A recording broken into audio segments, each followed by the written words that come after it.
So yes, guys, welcome to episode 3 of Music Workflow Academy's podcast.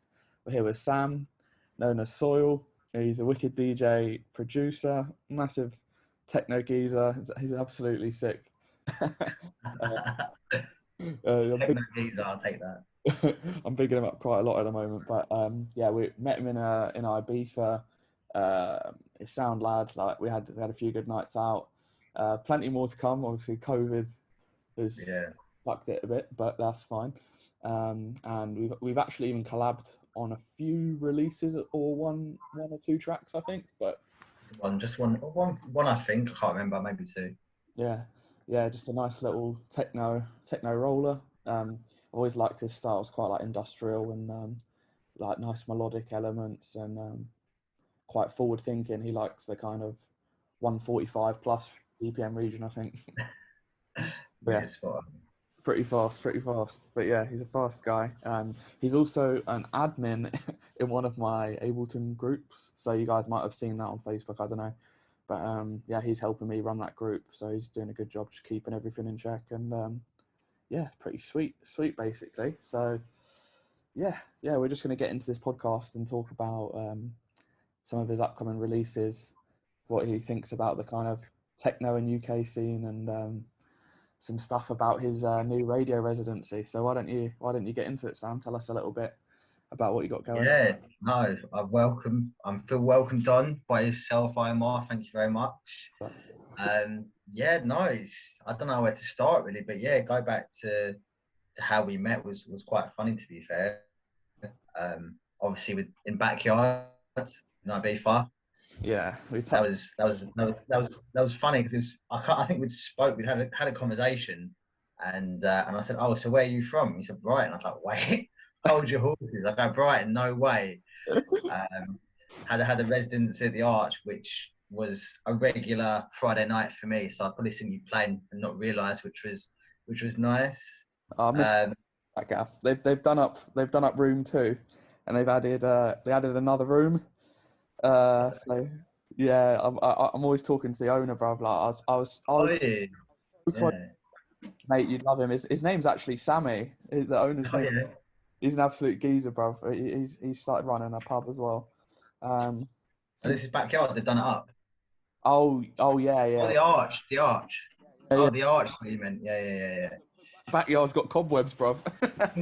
Backyard's by the bins, bro. It's got a smell to it. No, yeah, the arch. No. So yeah, I've been keeping an eye on that. So yeah, Damien as well, who runs the events at the arch. He done up Trickstar as well, which was good. See, I actually had a guest mix on Brighton-based Trickstar last Monday, which was good fun for my boy Subject Zero.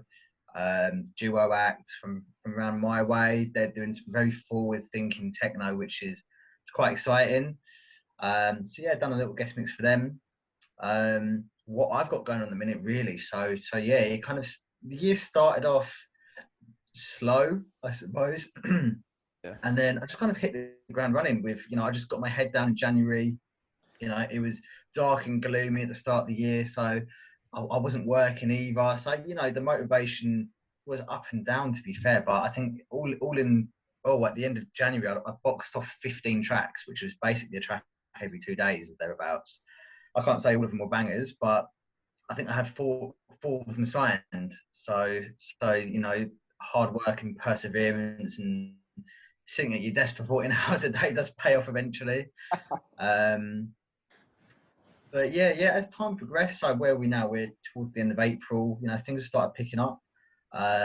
Start of last month or mid to start of last month, I got a residency on Code South Radio, Code South in Brighton. yeah. It's actually it's actually a pirate radio station, but you can tune into that on FM radio. I usually do Thursday night, so usually I would be playing tonight, 10 till midnight. But I've done my back in, absolutely done my back in, Ooh. and I'm walking around like C3PO off of Star Wars. So I've barely left my room, which is fine by me because it just means more time producing. But yeah, my back's in a bad way. So not tonight, but every Thursday night, 10 till midnight, I do a That's right. residency on Code South Radio, banging techno, as you did say. Techno geezer, that is me. Lovely mixing, and it's their loss, our gain. You know, we get to have you on the podcast today, thankfully. So yeah, good times, man. Good times. Get you on. As a No, guest. it's good to be on. It's good to chat to you as well. It's been a while. Well, been a while to hear your voice anyway. Obviously, chat with a message. Yeah, it's been too long, mate. It's been you know, it's like years, mate. COVID has been a tricky one, but I was thinking that the other day. I was thinking it just well, time's flying. I mean, like I said, it's towards the end of April, and it, you know, what was that nearly nearly halfway through the year, yeah. and being in Ibiza in the sun, you Oh, know, not really having any actual responsibilities and just walking around San An, having a good time, going backyard. It's Paradise Bar, sorry, on a Thursday. yeah. You know, it feels like another world. I know, mate. That's the life. Like that was just good. It was good times. Good times. But yeah, I'm sure we'll get back to that soon. Like, I hope so. yeah, definitely, definitely. It might not be this year. I think there's talks of like Ibiza being open from 1st of May for some Yeah. people. I don't know about. I don't think the UK is going to be there till like maybe end of June, early July. Don't know. I don't reckon I'd go out this year. I Uh, wouldn't mind a few chilled holidays, but you know, if I see DC10s open, it'd be hard to say no. I'm there, mate. I'm there if DC10's open. The big old DC. Do you know why it's called DC10? Have I told you? No, I don't know actually. No, I don't. It's you know the planes that fly overhead. Yeah. They're actually called. Their model is DC10. That's the model of the plane that flies overhead. No way. So has that always been the case, or Yeah, just that's always been the case. mad? I don't know.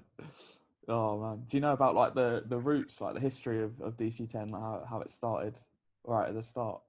No, how old is the club itself? I'll tell you the story. I think it opened maybe 90s, early 90s, mid 90s. Yeah.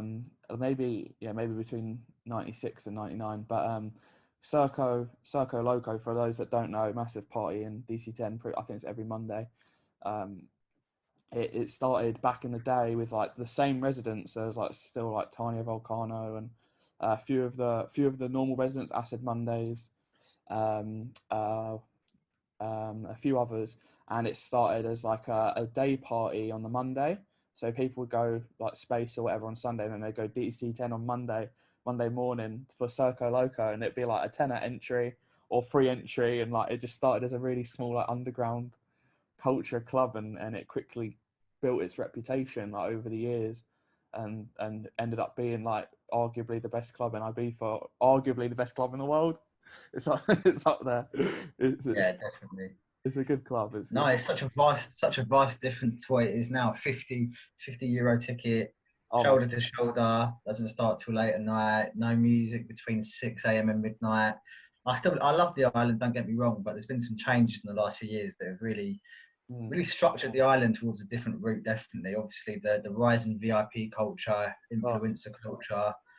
You know, not that it's you know, I still got a lot of love for the island, and you know, raving in Ibiza will never compare to any other country at all whatsoever. Like I've been to, you know, Germany, France, Amsterdam, Brussels, you know, Belgium, Barcelona, and there's just definitely a different energy to the crowd, to just the feeling. There is definitely, without being cliche, there is definitely a magic to the island that you won't feel anywhere else in the world. 100%. Like it's just different gravy. definitely. That magnetic kind of vibe that brought us together as well. Like of all the places for us to Yeah. end up going to the same rave with 10 people, all DJs. Like we both come from the same place. Like know some of the same people, quite similar. We even look quite similar. It's quite weird. Could be brothers, definitely. I do love that. I do love that.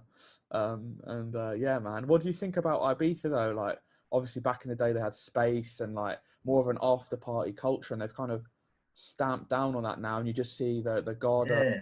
built their But fucking and they're militant. it's funny because I actually I had a job interview yesterday. Well, it was my second interview with the same company. Cool. And just got chatting. It was a nice conversation, and you know, the girl that interviewed me, she was quite young.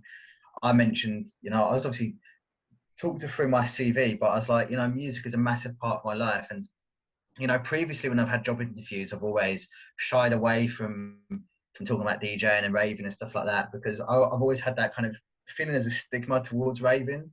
And do you know what? Realistically, the people that that are interviewing me, you know, probably used to rave in the past, but I feel like in a professional environment, I always felt like it's something that I should shy away from maybe bringing up or mentioning because I feel like you don't want to give away too much information in an interview. But in recent times, I've come to realize, and do you know what? I think it's since Ibiza where you know you take 6 months out of you know the rat race. You take 6 months out of you know real life and 9 to 5 and what is viewed as normality, and then you go and live your life for living. You know, you go for 6 months and you wake up each day and you're just like, you know, I'm just going to seize the day. I'm going to do what I want when I want. You know, I might go to DC10. I might go to a SAWYL, whatever. You know, that's your biggest decision for the day, and is living in a with freedom, really. Mm. Um, but yeah, you know, you got to be yourself, and I think that once you do live for yourself and yourself alone for 6 months, you come to realize no one else really matters. Not in a you know close the door on everyone in your life way, but in the sense that look after yourself, be yourself, and then everyone else will come because you know you can never be somebody else because everyone else is taken. You got to be yourself. So I've applied that to job interviews. So yeah, like this girl that I was speaking to yesterday talked about, you know, oh, there's a 6 month gap in my employment history. I lived in Ibiza for a bit, and it's funny because she's like, oh, I done a season a few years ago, blah blah blah blah blah. She's like, oh, I know a girl who worked at High, and I was like, oh, what, Lauren? I was like, she's like, yeah, Lauren. I was like, yeah, that's a small world. So it's just funny, you know, it's just everyone's connected in a way, whether it's through music, and a lot of the time in my world and in your world probably as well was, you know, you just got to have that conversation, just talk about music, and you know, if you don't find an immediate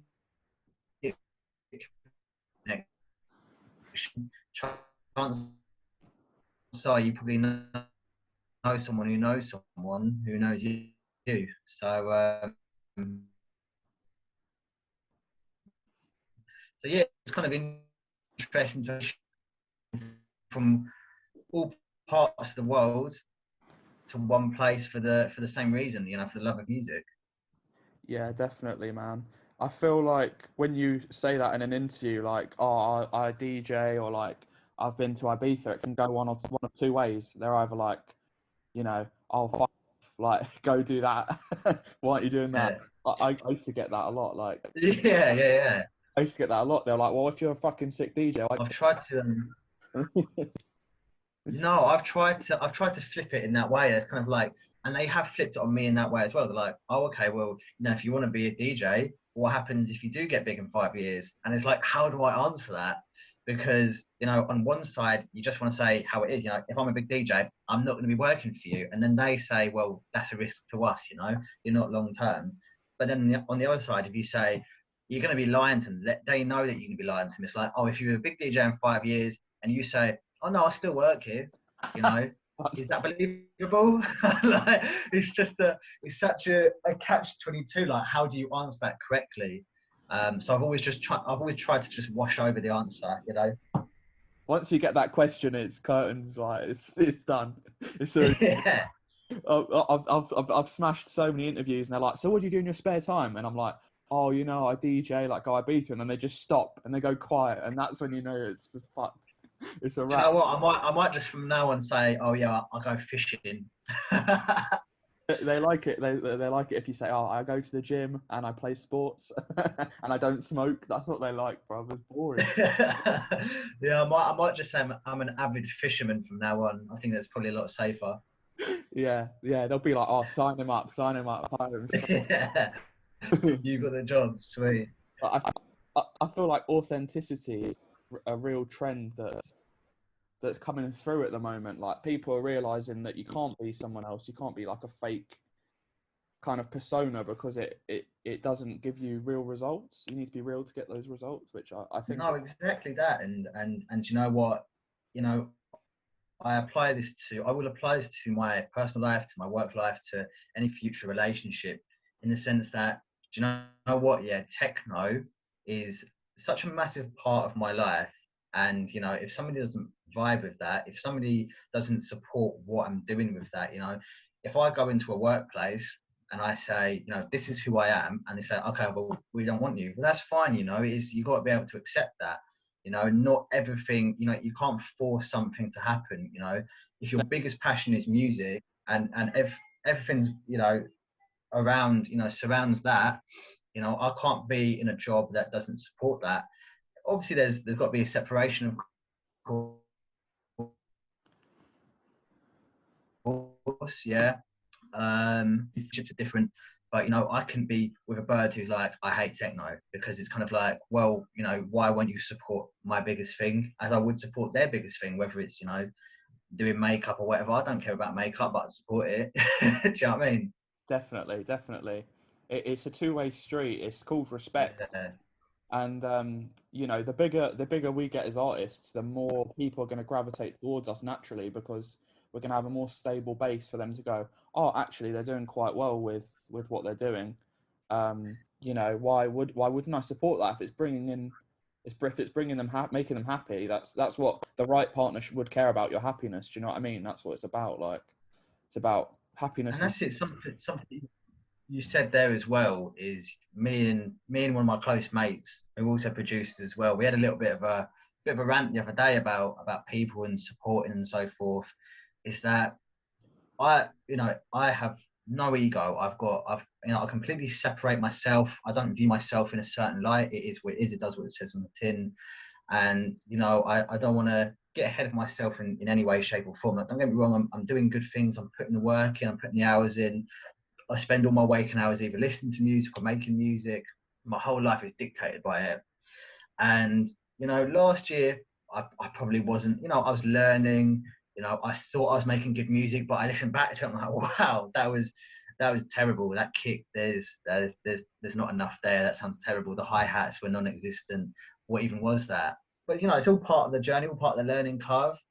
And one of the things that me and my mate were ranting about the other day is kind of the disappointment in friends and people who aren't even your friends. You know, people who are acquaintances who see that you've had a bit of success. You're like, oh, okay, it's a minor. I've got a radio show. I'm getting releases. I'm doing all right. I'm starting a label. And then you start seeing people in your DMs like, oh, hey, mate, you all right? This looks good. And it's like, okay, I appreciate that. But then they were like, when they start asking for things, you know, it's obviously, you know, on a higher level to us, you know, when there are raves and stuff, it's that, oh mate, have you got a guest list or have you got a ticket for this or just stuff like that. And my mate had, you know, something similar, you know, someone asking him to jump on something that he's doing, you know, someone that he doesn't know really, someone he's not really close with. And the unfortunate thing is, it's the people that, you know, support you from day one who you do appreciate, but it's the people who see you've got a little bit of success or whatever, and they want to jump on the bandwagon, but they don't maintain it. So, you know, there's like you said, something about ego as well. You know, there's a lot of literature, a lot of people talking about you can't have ego in the scene, you get called out. You know, you've got to be yourself. You just got to be, you know, positive. You've got to support your basically not your co-workers, your peers. You know, it's all about positivity. Yeah. As you know, there is a lot of ego in the scene, and I hope that from COVID, you know, from a year out, people have had a time to self-reflect, if you know what I mean.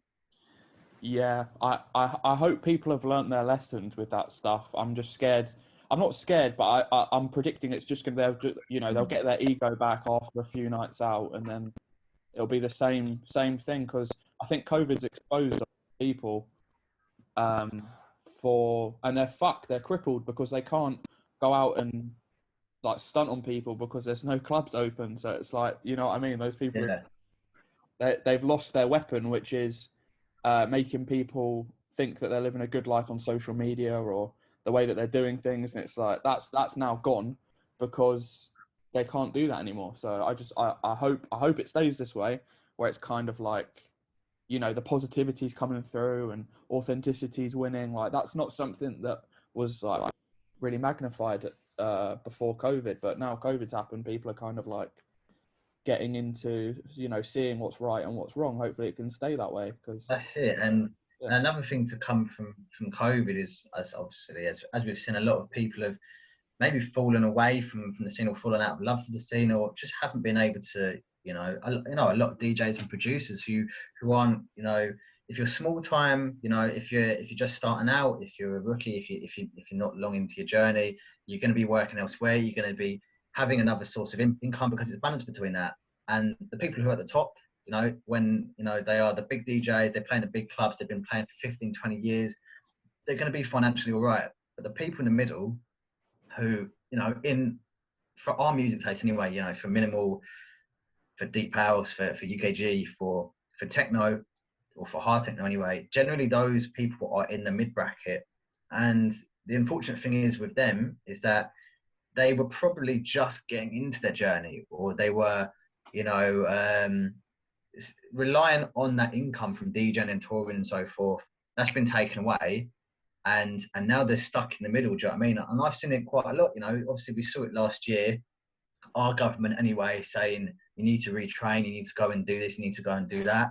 So I suppose the interesting thing, to see in towards the end of this year and next year is who has fallen away, and has it left space for people like you and I, and the people that we socialize with and the people that we work with, to come and shine through. And you know what? I think I'm seeing the benefits of it already. Like, not that it's a benefit, it's sad to see people fall away from the scene. But it gives, as one door closes, another door opens, as you say. yeah, definitely. It's a great saying. It's so true. It's so true. Like, I lost my job at the start of COVID. I was working in a bank, and I was like, oh no, what am I going to do? Like, I've got no income. And then next thing you know, I started my company, Music Workflow Academy, and that's over the past year, it's just spiraled, and it's been a massive success story. Like, we're in the Daily Mail, the Metro. Yeah. I've taught over 1,000 students from around the world. Like, it's been mad. Like, Mate, I respect that so much, because it's perseverance, and you know what? Sometimes you have to be strict with everything. You have to not necessarily hit rock bottom, but you have to take away all of the shit. You have to take away everything that's not important, to realize what you truly love and what you can put all your energy and passion into. So with you, like you said in the news stories and reports, obviously I've read the stories. The way that you recognize is you're a businessman technically, because it's that entrepreneur mindset where it's like, I've got something that I love, I've got something that I'm good at, why don't I put it into something that I can teach others, and turn it into a business? And look, it's worked massively. I fully respect everything you've done, especially with the Facebook group. Just seeing people, complete randomers, from all across the world. It's exciting to see how many people produce. And obviously we know it because we are producers. We're aware of how many demos labels get, but to see it firsthand, to see people popping it into a group saying, it's some geezer from Nigeria or someone from Russia, it's kind of like, wow, there's literally people from all over the world who are got the same interest as us. yeah, it's so sick, isn't it? It's so sick, man. I love it. I love it how it's like a global thing. And some of the success stories coming out of it, like, I've helped a guy in California. I've taught him DJing from scratch. Now he's got a residency in a bar, and he's getting like $400 a night. Like, he's literally living his own dream now. And I've been getting people in the UK connections with Gotwood, which is like their favorite festival, and then we're gonna probably do a B2B there, and I'm gonna bring them on. That's gonna be like their first gig, bro, at Gotwood. Like, it's gonna be sick, like, and stuff. Just like using my network to like kind of extend the table. Like, obviously we're at a good table, we've got backyard, and you got to think we're quite deep into the game already, bro. Like, we're both DJs and producers signing to record labels. Not a lot of producers get that far. Like, they fall a few hurdles back. Like, they might be like, oh, I don't want to learn music production, or they don't know how.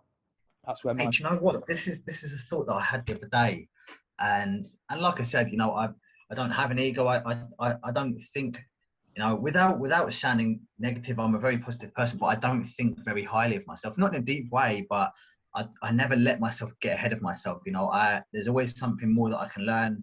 I'm always telling myself you're only shortly into the journey. You know, year one basically. But when you take a step back, and I said this to my boy the other day, when you take a step back and you have a look at what we've done in our first year, because if I say I started producing, I first downloaded Ableton in October 2019. So when we got back, I got back from my Ibiza the 18th of October. That week I wasn't working. Downloaded Ableton, started fucking about, made my first track. and this is the funny thing is I was watching tutorials and I was just having a muck about. I actually was able to start and finish a whole 140 BPM techno track. Wow. I can't say that the mix down was particularly good, but it was the idea was there, and I sent it out to one of my boys who had a radio residency on House 559 up in London. And mate, he played it. He opened up his set with a track that I literally made. This is genuinely my first ever track that I ever made. Do you know what? Yeah, it actually sounded all right. And I think if I was to rework it, it could be even better. I don't know where the project files though, because I've got a new laptop, unfortunately. But yeah, so my first track, October, like I said, I was still learning this time last year, you know, the first lockdown, I was mucking about, I was bouncing between genres, I was stuck. I was kind of like, I've got two personalities. I've got a side of me that loves minimal and house and UKG, and I've got another side of me that is dark and it's a goth, and he lives in the dark and he plays hard techno. So yeah, but this time last year I was stuck and I was trying to make house music, and then the next day I was trying to make techno, and I just wasn't making anything because it was just confused sounds. So if I was to say, you know, really, I'm still within my first year of producing anything of any discernible quality. And then I look back at it, and I've had 3 releases so far this year, 1 EP. I've got 4 releases out next month, and then 1 more in July. And I've got a radio residency. And like I said, I'm not gonna, you know, shag my own ass. Basically, I'm not gonna have some big ego, because it feels like I haven't done anything. That's how I truly feel. I feel like there's so much more potential in myself. You know, I've got a lot more to learn. My sound is there, but it's not quite there. I know what I want to be making, so it's on the way. It's a work in progress constantly, and I'll never let myself get ahead of myself. You know, but yeah, on reflection, if you look back and what I've done in the last few months, let alone the last year, you know, I will pat myself on the back, I suppose. And with you as well, like obviously at the time that I met you, you'd played at the residency at the Arch, you know, you've played multiple venues.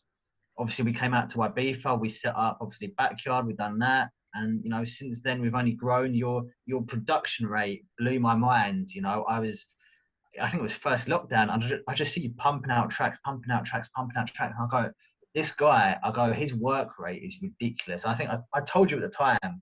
Yeah. I was like, mate, this guy's work rate, this guy's smoking crack or something. I don't know. He's pumping out tracks for fun.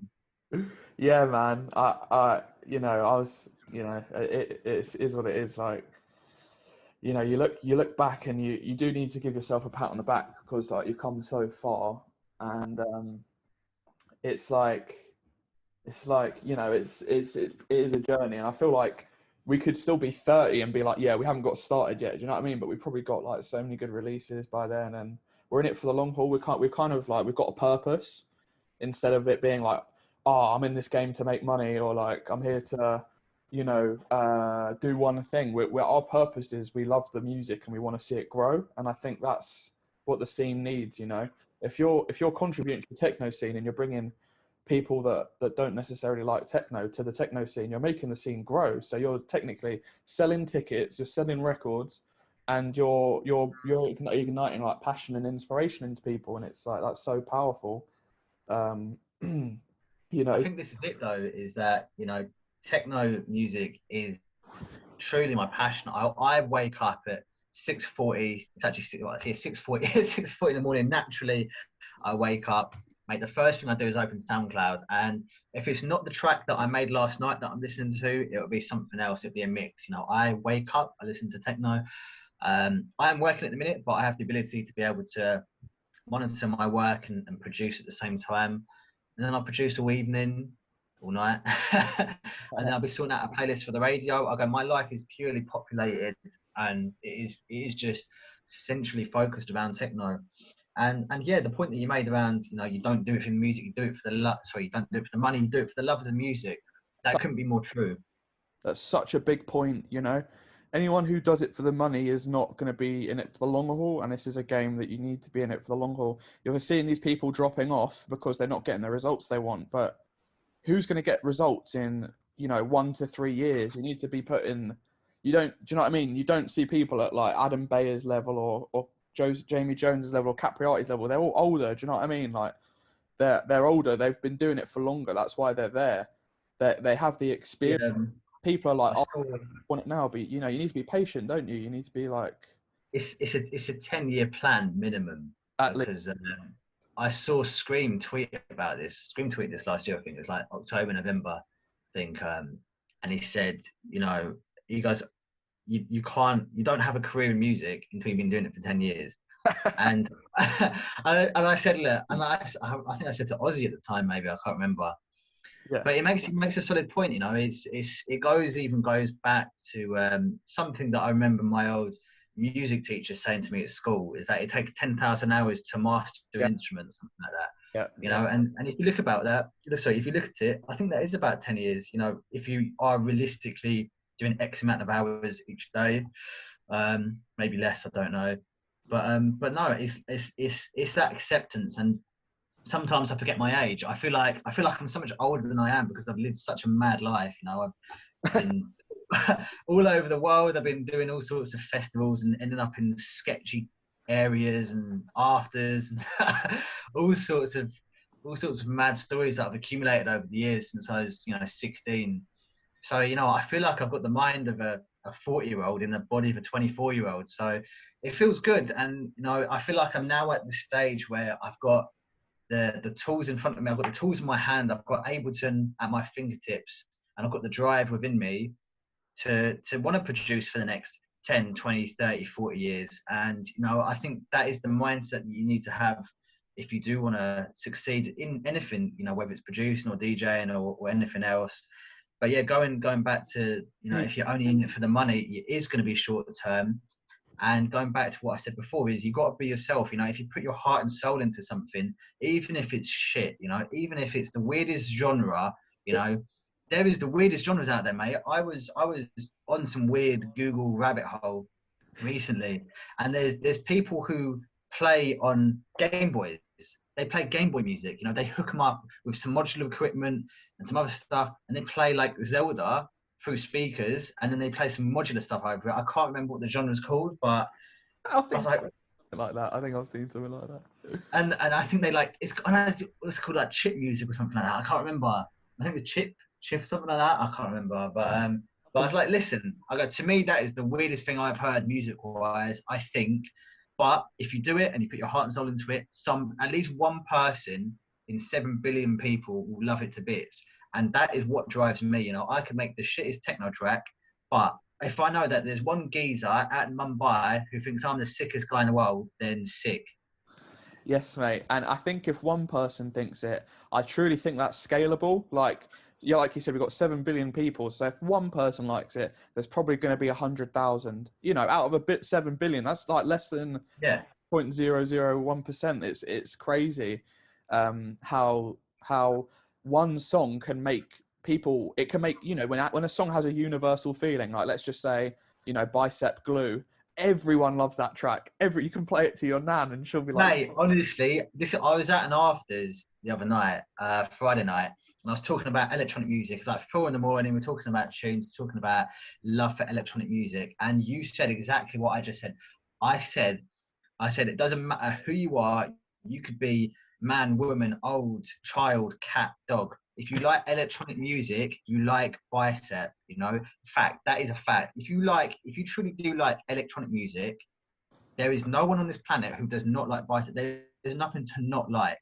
It is. I want. Do you know what? Yeah, I love Bicep. I would probably like to see them live at least once. I don't no, it's not my genre, but there's a level of respect which I think everyone who loves electronic music has for Bicep 100%. You know, Bicep. You know, I was about to say Bicep by Glue, Bicep by Glue.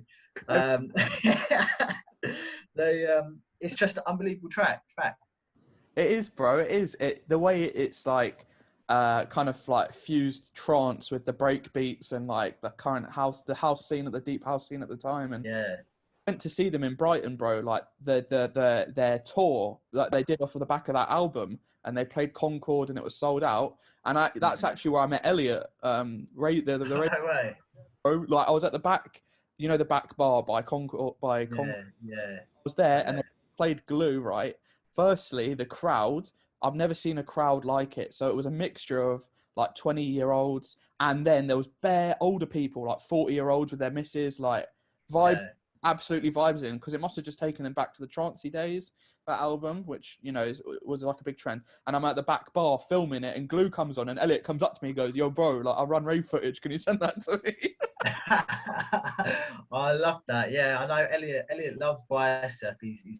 I think he saw him at Pikes. Yeah, I was with Elliot saw Bicep. him. Oh, were you with him? Yeah, I was with him. I was with him. Oh, mate. Yeah, I missed that. I don't know what I was doing. I don't know. I can't remember what day that was. But another fun fact: Elliot's got a vinyl which I think no one else has. I think he stayed after one of their events in London, and they gave him like a limited edition vinyl which they signed, and I think he's got it in a frame, which is quite sick. Oh, sick, man. That's amazing. I've got Bicep Glue on vinyl, and when I saw them at Pikes, me and Elliot were together, and I was with my missus at the time, and Yeah. we were just buying like bottles of wine. Bottles of wine is it's a good shout, and it was an invite only event, or you need to get a ticket, and it was like mid-August. I remember the event being, and I saw it in May, or like, you know, June, and I was like, boys, this is going to be event of the year. So I booked a bunch of free tickets or whatever, and then Yeah. it sold out eventually. But when we got there, me and Elliot, we were at the front for Bicep, and then we went back behind the decks with them, and one of them passed me the headphones and thought I was the other half. That's jokes. That is jokes. I had my USB on me, and I had my, you know, I started producing really in Ibiza that season that we met in 2019. Yeah. Yeah. And Yeah. before that, I'd produced one song. It was called Panna, and I played it at the Arch, and like a lot of like big name, well, a lot of my mates were there. I think it was Detlef. It was like a tech house event, and then I played my track, and it got a massive reaction. I was like, "Fucking hell!" Love that. It's my first track. I was like, "This is insane!" People coming up to me like going nuts for it, and all the DJs were like, "What's the ID on this?" I was like, "Bro, it's my." It was I'll crazy. tell you what, I've not had the chance to play my own music out, but I'll tell you a funny story actually. So the other I think it was a few weeks ago now. So I was on my mate's rooftop in Brighton, unreal view, and Mergim, my mate, was doing a like a live stream, and I to be fair, I was a little bit drunk, and I sat there, and he played a tune that I made. So basically, in December, I'd done a 10-day challenge, which was set by Rebecca, you know, the techno producer. So you had to make 10 tracks in 10 days. Nice. And this track, it's like a drum and bassy pads, some vocals. Basically, the inspiration was we had to look at a painting, and it was Romeo and Juliet by Salvador Dali. Now, I love Salvador Dali, so personally, but anyway, this painting's like, it almost looks like a dark castle, and then you've got some like ethereal painting. It looks like angels at the top, red and blue, and so forth. Anyway, I'm a very visual person, so when I made this track, I imagined myself walking through this castle, and there's a thunderstorm going on, and like I quite like using pads in tracks anyway. So yeah, I made that. It's like a little drum and bassy beat on it, which isn't my genre at all whatsoever. I'm a techno producer. I'd never made drum and bass before, but I made it. Anyway, fast forward to a few weeks ago, Merg is playing this track, sun's going down, sunset, and he puts this track on, and I'm like, this sounds familiar. I go, this is a banger. I go, whose track is this? Genuinely. And I get up, I'm filming like the sunset, and then I film the decks. I'm like, oh wait, it's my track. I'm like, what the hell? That's priceless. Were you stoned? Huh? Were you stoned? No, mate. I had a couple drinks here, and I was like, this is a banger. I'm like, oh my god, this track is perfect for the sunset. I go, whose track is this? I go, this is so familiar. Oh, mate, we need to do a night out, like me, you, and Elliot go around Brighton or something, chill on a rooftop, have a few beers, man. Play some of our own tracks. It'll be a vibe. Mate, Brighton's a vibe. I think I've not spoken to Elliot in a few weeks now, but I'm pretty sure that he DJs now as well. He's taught himself, which is cool. Sick. Yeah. Nice, man. I think he said something about that. But yeah, when we were at Pikes with Bicep, they played this unreleased track that they made for as a wedding gift or something, and Wedding gift. Yeah, I've seen that. Elliot knew it, and we were we were at the front for that, and he was like telling me the story. I was like, oh, that's sick. But yeah, man, don't you miss everyone though? Like I haven't seen Ozzy and Chris or anyone for since the start of COVID. I know you were going to come and visit me up in Chester when I was up there. Yeah, that was meant to be in January, but obviously lockdown was still pretty strict. So where are you living now at the minute? Are you still up north or? I've come back down to London Yeah. to just get some time alone and work on take it up a gear. You know, like I now I'm literally like a crazy person, like 23 hours a day in the studio, like literally like a crackhead, like a crazy person. Definitely are smoking crack then. No, I don't know what you're talking about, mate. No, that's sick. So where I'm going at the minute, so I'm working at the minute. My contract finishes in a few weeks, and I've had 2 job interviews in the last week. One's for a job in Hackney, one's for a job in Manchester, and I actually got a phone call this morning. They offered me the job in Hackney, so I can't. I'm waiting to hear back from the manager job before I decide where I want to go. I've got a duo act Congrats. with my mate Elliot, not Elliot from my beef, a different Elliot. From up north, he lives just outside of Manchester, outside of Liverpool. We've got a duo called Body Snatchers, quite dark music, techno. Oh yeah, body snap. Seen that. So I've got that coming. So we've actually got a big track coming out. It's actually been pushed forward. So the release date was on VA for Kazad, which is run by Balrog. Balrog's sick producer, sick label. Kazad is. We're alongside some big European names, so it's going to be a massive VA. I'm really excited for it. So yeah, me and Elliot putting the track together for that VA. It's going to be released in July now. And so yeah, I've been thinking about moving up to Manchester, so I'm nearer Elliot, and so we can focus on the Body Snatchers project. We've also got plans for a label and hopefully for an event next year, not this year. You know, we want to see how COVID affects clubs and so forth. But you know, it's looking positive in that light. But yeah, where I'm going, I've got the option to move to London now because I've got a job. I've been offered a job. You know, I can take that up. Hope see how it goes. But you know, I'm looking to move to Manchester, so we kind of swap places. We have. Oh mate, you wouldn't believe it. Like the second I came down to London, everyone's moved up to Manchester. Everyone. I think Reese has moved up north as well. I was like, fuck. Newcastle. He's in Newcastle. Yeah. I was like, Jesus Christ. But I've got one of my mates from Manchester's coming down to London, so that'll be nice. But it is, yeah, man. Congratulations on the job. Congratulations. Cheers, bro. That'd be sick. But yeah, Manchester's so trending at the moment because of, you know, it's vibrant and it's bare cheap. Like it's a cheap version of London, really. Yeah, mate. It's like London, but half price. That's such, Legit. and it's just a little bit lower quality, in my opinion. No offense to the Manchester crew, like just offended everyone in Manchester. You're gonna fucking hate me now. I got family in Manchester. We're cool, but like, yeah. let's change the topic. Shit. but no, so yeah, I've got a couple tracks coming out. Obviously, I've got the Body Snatchers project on Kazad, which is July. I've got a couple more before then. I've actually just been tagged. I've just checked my phone, being tagged in something on Instagram. So there's a French magazine, Trax magazine, massive magazine, been around since 1997. I've actually just premiered my track Dossier for Two. So that's been premiered on their page, which I'm pretty gassed about. So that comes out on Laburnum, which is a London-based techno label. That comes out next month, 21st, I think. I want to say it's either 21st or 23rd. I've got a busy month next month actually. Yeah. So it's kind of lulled a little bit. But at the start of the month, I've got a big remix from my mate Mergim coming out on the first track on his new label Core.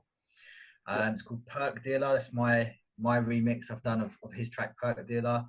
Then I've got a track coming out on another new label, my mate's label up in Cheshire. His label's called Techno Notice. That's for a VA, which I'm pretty excited about. A nice 140 BPM roller. Nice. And then that big track that I just mentioned there, Dorsia for 2, coming out on the Burnham towards the end of May. Nice. So yeah, quite a busy month next month. It just come out of nowhere. So it's feeling good. And do you know what? Going back to first lockdown last year, I remember sitting in my bedroom and thinking, mate, I would love to be busy with music. I wish that, I was making good music, and I wish that I was busy with it. This is a thought that I had, mate. Flash forward a year later, and I'm busy with music. I'm actually saying to people that, oh, sorry, I want to do this remix, but I've got a busy schedule. I've got to do it in a few months if that's all right. And it doesn't feel real, mate. It doesn't feel real at all. I'm not touring. I'm not getting booked just yet because there's nowhere to be booked for. But mate, it feels almost surreal.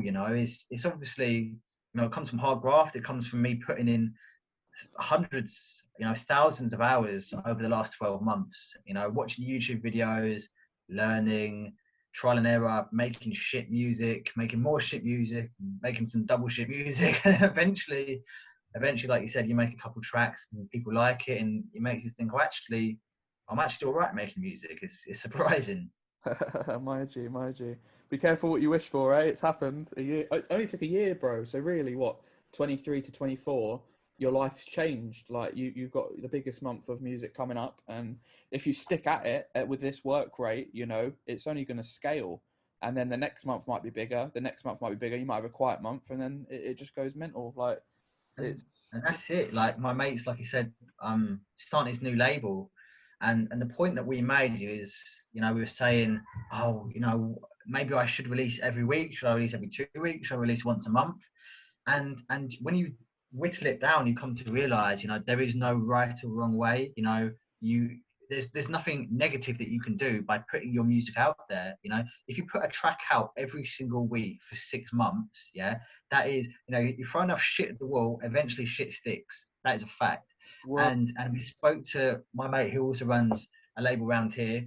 He said, mate, there is nothing negative that you can do. He goes, your music is better on Bandcamp than it is on your hard drive. So if you put it out there, someone's going to listen to it. Fact. But that's the real shit. We need to clip that. We're going to have the clips for this podcast. That's getting clipped.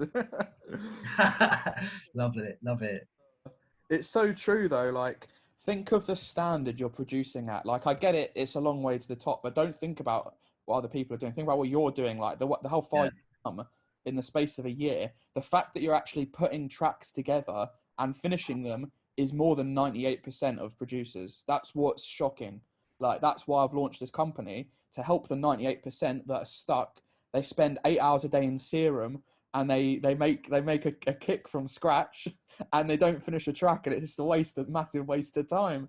And it's like, where do you draw the line with that? Like, did you hunt the animal, skin it, and turn it into a drum? No, you didn't. So that's how exactly. How far are you going to go with that argument? There is no argument for that. And people are like... And the thing that surprises me, and you made the point there, is there are so many producers, or there are so many people that own Ableton or Logic or whatever, so many people that make music, but so many people that don't finish it. Yeah. And mate, again, almost surreal again, is that, last year I didn't have much of a clue how techno tracks should be musically structured. I've never had any actual classical music theory training. Everything that I know is off YouTube, off of my own Google research. Yeah. And mate, the other day, some Turkish producer, new to the game, sick DJ. I've watched a couple of his live streams, but he messaged me. He's like, where should I put the hi-hats? I'm like, wait, what do you mean? I was like, where do the hi-hats go? I'm like, what? So he had a drum rack, and he had a hi-hat on each beat. I'm like, no, you need 16ths. He goes, what's a 16th? I'm like, okay. And then he goes, where does the open hat go? I'm like, wow. I go, but it's and not to discredit him in any way. I'm not talking down to him. I showed him how to do it. I'm not a teacher. I'm not you, Omar. But it was kind of the realization that, wow, this guy is obviously trying, but he didn't have the conscious thought to just Google it or to watch YouTube tutorial. And maybe there's a lot of people like that, in Bro, other countries, maybe it is harder. If you do speak Turkish or bloody Swahili or whatever, there aren't going to be tutorials unless they're in English. So, that's probably another thing that exists. exact bro, that you would be amazed. Like the level that we're at already, just this level that we're at is very high up. It's very high up. Like if you, I'm saying we're in the top 2% of producers, just because we use our initiative, we have like a growth mindset, so we know there's information to go and get. But I had this guy message me from Brazil, bro. He messaged me in Brazilian or whatever the language is. No offense, but like he Which is the thing. brilliant. He messaged me, he goes, bro, thank you so much for your course. Because on my courses, I have Chinese subtitles, Hindu, Brazilian, Spanish. And he goes, there's no one teaching music production at your level in Brazil. And there's no tutorials on YouTube. So, like, he said that he really enjoyed my course and that that's a market that no one's in. No one's making courses for Brazilians. But just, with the power of, like, online learning, anyone can access my courses, and there's not a lot of people even teaching at this level. The average guy at my competitors, they're like 40 years old, no success in the scene, not signed to any major labels. Like, what have they done in these years? Like, I've done more gigs than them. I'm 25 now, so I've outgigged them already, and it's like, Yeah. it's about, like, you can't be teaching people if your music sucks. Like, that's the proof's in the pudding. That's what I find so interesting. Like, the No, the, that is literally the, it. the quality of your track says it all. It's an instant validation that you know what you're talking about, you know what you're doing. So when people are like, should I go with Omar or should I go with this guy? They go, well, I'll listen to their tracks. They see I've got more SoundCloud followers, more plays, everything, and I'm younger, and they're like, oh, okay, well, I'll go with Omar. It's a simple process. Like, um, Exactly that. it's amazing. It's amazing. Like, um, but yeah, you'd be surprised. Like, a lot of people, they don't really know where to start. Or like when I started my journey as a producer, I didn't have a clue. I couldn't watch tutorials. I couldn't wrap my head around it. It took me ages to learn Ableton. But once I got it, bro, you saw my work rate. I was making a track a day for Yeah. at least a year and a half. At least I made like over 400 tracks in my first year of producing, and like that was my goal. I was like, I know I can do it. And the speed that I think the speed that we work at is very, we don't recognize that it's all about the speed. And I'm sure, like, we both finish tracks. Like, how long does it take for you to finish a track, would you say, like, on average? So yeah, I mean, like before December last year, it would take days. It would take days for me to get an idea down and then arrange it. And it is procrastination. Everyone can finish a track 100%. It is just your own mind Yeah. telling you not to finish it. It's distractions. It's procrastination. Yeah. Once you get past that, and I'll tell you what pushed me past it is I done that 10-day Rebecca challenge, and her challenge was you're given a brief. Okay, so one day was, here's a sample pack. You can only make a track with just this sample pack, and there's no kicks in it either. You've got to make your own kicks. So it's all about sound design, and every single track had to be minimum 5 minutes. Okay, and Right. you had from midnight until midnight. You've got 24 hours. You've got to upload it. Anything, whatever you've got to upload, and you upload it to a space where there's 100 people in the group, so everyone can see it. So it's kind of like, I've got to finish it for my own, for myself, for the Yeah. challenge. But do I want 100 other people listen to a track that's half done? That's It's embarrassing. It drove me. So I done it with my mate Elliot and Mergim and Andy. All four of us done it, and mate, it transformed my ability to look at sound design in a different way. There was one challenge where Rebecca had recorded, field recordings around her flat, her apartment in Berlin. She'd slammed doors. She recorded her cat. She shook the litter tray. She stirred her spoon in a mug. yeah. And we had to make a track purely out of just field recordings. Mate, I made a kick out of her slamming the door, just of processing and sound design with Ableton only plugins. Yeah. And mate, and I finished a track every single day, within 24 hours, which was 5 minutes long. Yeah. So from now, I know that I can do it. So I can finish a track in a day. I can finish a track in 2 hours. I can finish a track in 4 hours. Well, sometimes I like to take a little bit longer. It's fine. Yeah. But something that my mate Mergim has said that he got told by someone that he produces with as well is that when you go into the studio, you go in with purpose, you go in with an idea, you know what you want to write, you have an idea, you have a feeling, you have an emotion, you get the idea down, you get it written in, and then if it's not written in within 4 hours, then you don't progress it. You know, you've got to write it in, okay, get the idea down within 4 hours, because once you go past 4 hours, your attention goes, you start to distract away from the original idea. If you write in MIDI and you write in a synth, you know, once you start mucking about with it longer than 4 hours, you're going away from the original emotion that you put into that track, you know, because that's what music is. You know, you could probably look back at some of your tracks and be like, I know why I made that. I was sad on that day, or I was happy on that day, or it was sunny outside, it was raining outside. You know, music is an expression of feeling and your environment. And yeah, you got to not let yourself distract away from that original idea, because that's when the feeling or the emotion goes away from what you originally put into it. Yeah. Yeah. That's really well put. That's really well put. That's probably going to get clipped as well. Yeah, man, it's an art. It's an art. Like, you can, you know, your ears can get tired. You know, you can get distracted. There's, you know, ear fatigue and stuff. And like, I agree with what what you've just said. Like the 4 hour rule. I think it's a good point. I feel like the whole Rebecca challenge is great because it's kind of changed the way that you look at making music maybe a little bit, and it's kind of like limited your creativity, which that's what helps it grow. That's what helps it grow. Like when I started with Ableton, I was on the trial or like Ableton Lite or whatever, and you could only have 8 tracks. So you could only have like a kick, hats, you know, something like that. And then that meant that I couldn't go past 8 tracks, so I couldn't add like layers of effects. So Yeah.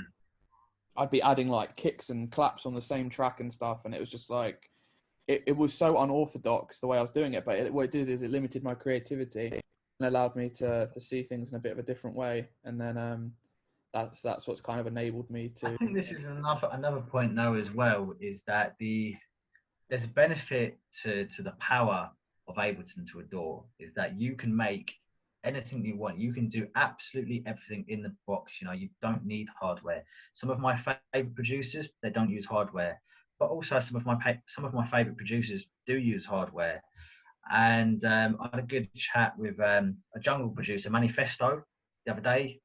Was at a house party on Friday or Saturday, and I was chatting to him about producing, and he said that he fucked around on Ableton for 10 years. You know, he was making tracks, and sometimes it would take too long, or sometimes, you know, he had too much at his fingertips. You know, he was just mucking about with plugins, and he was making music. You know, he hasn't got, you know, where he is by not doing that. But he says if you could go back however many years and just do it out the box and do everything pure hardware, how he is now, he would. And there's a way, you know, there's a side to it that I do agree with, and there's a side that I don't. Is that, yeah, you know, I recognize the power of Ableton. You can master Ableton and you can make absolutely everything with no hardware. But at the same time, I find it with myself, it's almost the procrastination setting in the sense that I'll go into Ableton, I'm just like, shit, I've got like 8 plugins here. I'll go, let me just fuck around on all of them, you know, writing some MIDI. And, you know, I use Serum, or I use Diva, or I use this little trance one that I've got. I'm just like, I've just listened to like 6 different plugins. And it's like, if this was, you know, that's my own workflow problem. But, you know, if I was in a hardware studio, I'm limited. I've got a 909, maybe a Juno 106, and one other, you know, like a 303. And it's like, you've got to make whatever you want off these 3 physical things. You know, you make it work. So maybe that's my own discipline. It's kind of like, Sam, you can't open 3 plugins, you got to pick one.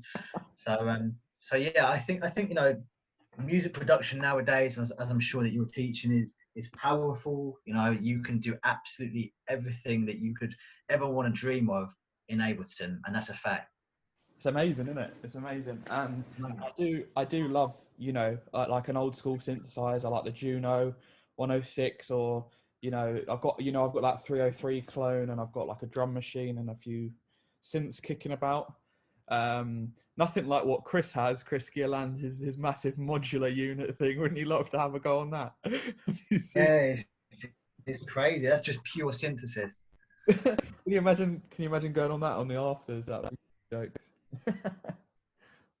No, I've replied to his stories all the time. I'd love to have a go on the modular. You know, I'd love to have my own modular rack, Yeah. get a Euro rack going. But something that he said took him around a year, you know, to be in pretty much only door based. So he had a massive change as well. I tell you that is he was on Logic for 7 years, 6 years, and then last year he got his modular gear when we got back from Ibiza, and then halfway through last year he switched over to Ableton as well. So not only has he switched doors, he's also gone very much, you know, 60-70% modular. And he said it's taken about 12 months to fully get to grips with how modular works, how synthesis works.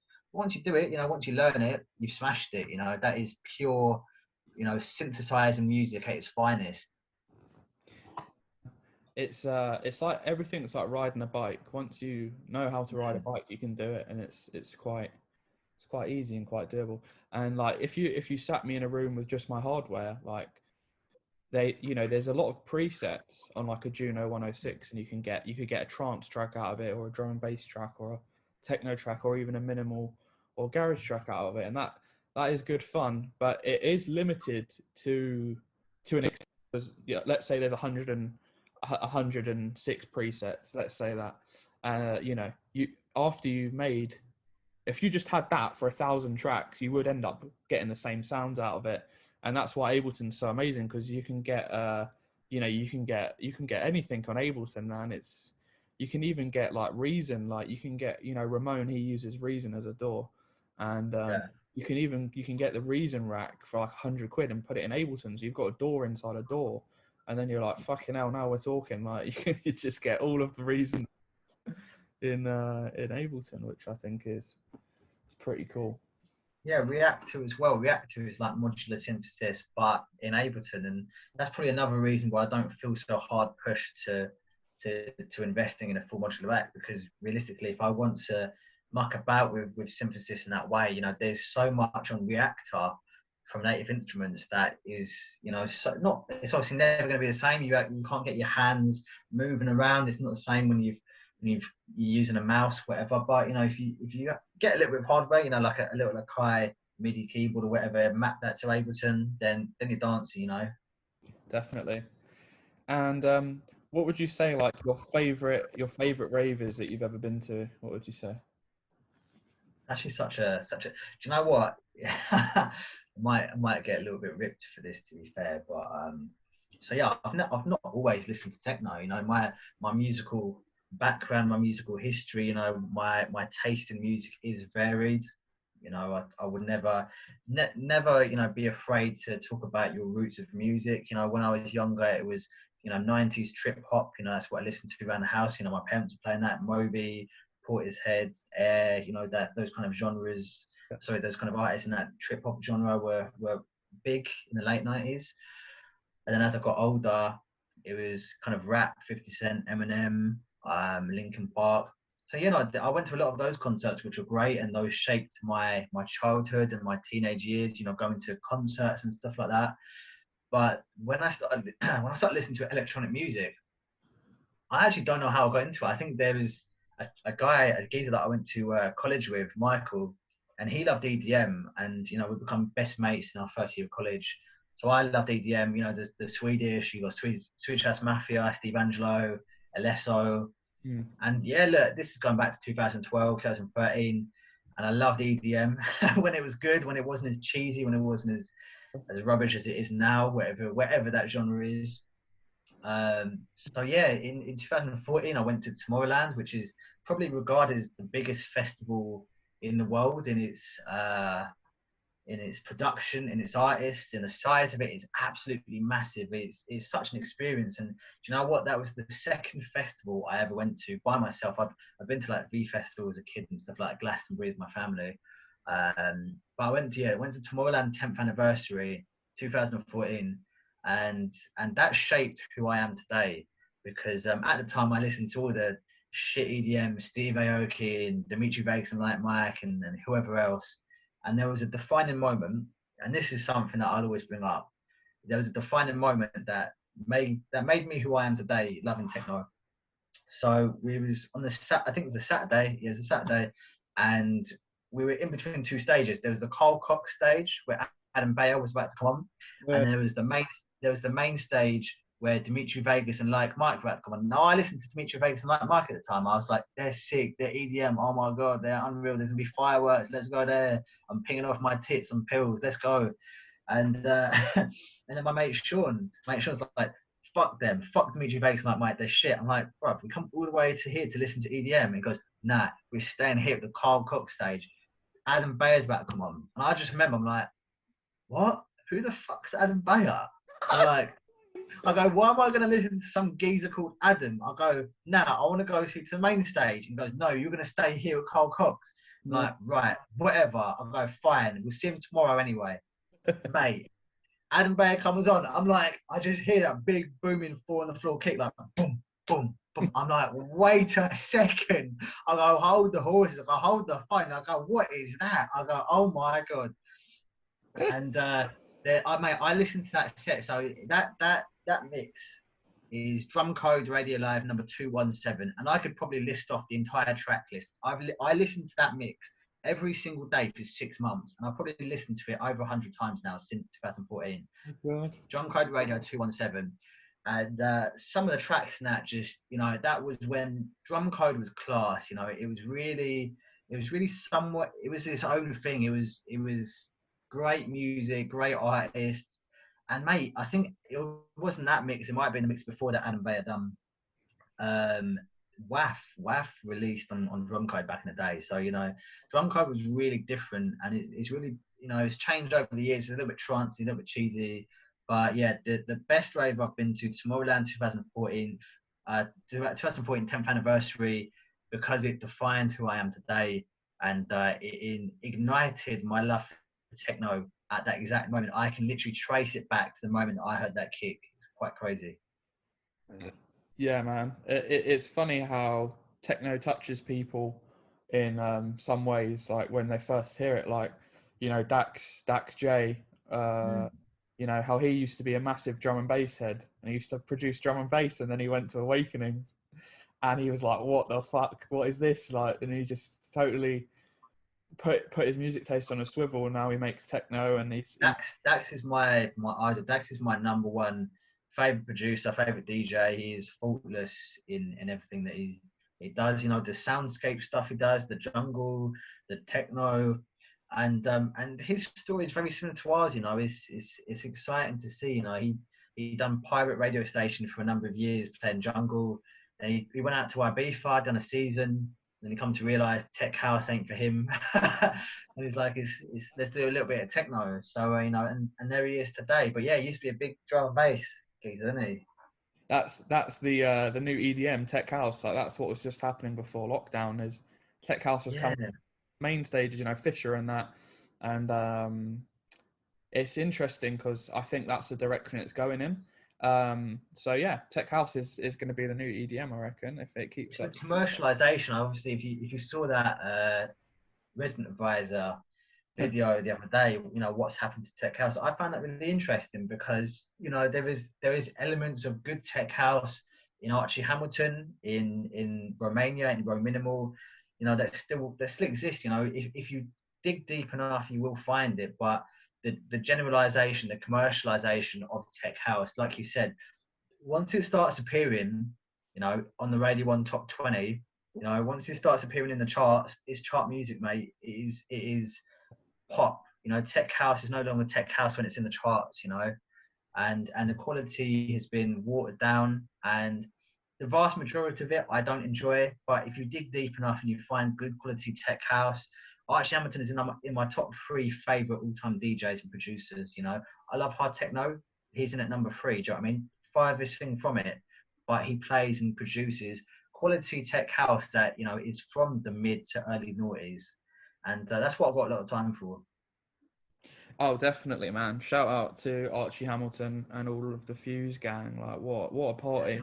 They do a great job of maintaining a vibe, and like it's just sick. It's a good time, their parties. I'm a big fan of them all, I've met Archie. They're all nice guys. They're nice guys. I met Rich next actually at backstage at DC10, Oh, and oh my god, I was in such a state. I don't even know what I spoke to him about.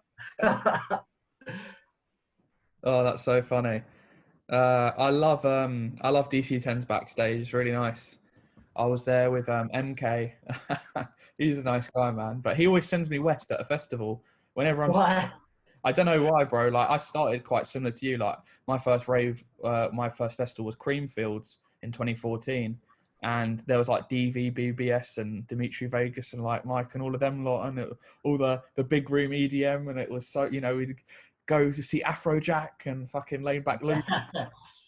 And then we did an up seeing Scream play a techno set, which was very very Larry, and it was sick. And yeah, that was I was really quite I really knew about techno, but it was interesting seeing Scream play a techno set. It was quite didn't really see that back then. He was kind of like still in his Dubstep. dubsteppy stages, which is great. I love dubstep. I started listening to dubstep, and that's how I started. And Yeah, actually, when you say that, I think back to I just had this flashback, as you said, dubstep like UKF when I was in school. Actually, when I was in like year 8, year 9, I remember some of the boys that I was mates with. We were playing dubstep on our little Sony Walkman phones, Sony Ericssons. So that's going back a long time. Actually, I never really got into electronic music at the time, but it was about, and I was aware of it. But yeah, I kind of look back fondly to the people that I know now who actually still make kind of that kind of baseline dubstep kind of stuff. They still exist. But yeah, it's definitely an iconic scene. Definitely when you look at Scream, like you said, you mentioned Scream. yeah. He's been in the game a long time. Yeah, man. You look at who he surrounds himself with, like Benga and stuff. Benga totally went off the rails, like really bad mental health and stuff like that. And we won't get into that, but I used to listen to dubstep, and I'd get like the Ministry of Sound compilations and stuff, and then you'd hear like the odd grime track on there, like D double. What's that D double? Bluku Bluku, and I heard that. Yeah, And first time I heard it, I was like, "Oh my fucking god!" And literally, as I hear it, like two geezers come past on a quad bike and like drift past me. I just like discovered the power of music. I was like, fucking hell, this is sick. yeah, It really it was a fitting soundscape for my childhood and growing up, and then kind of went into grime a bit, and then that's when the DJing kind of picked up. Like I was like, a big promoter just came to Brighton and they booked Chipmunk. They were like, send us a 2-hour mix, and the best 2-hour mix they can warm up for Chipmunk. So I recorded a 2-hour grime mix. I came first in the competition, and then, that's it. I was there, brother, and like sold out in a coalition. And then I played a 2-hour set before Chipmunk came on, and he spudded me. He's like, "Yes, bro." Not all my there. It was sick, bro. That was like Yeah, my first gig. It was gas. It was gas.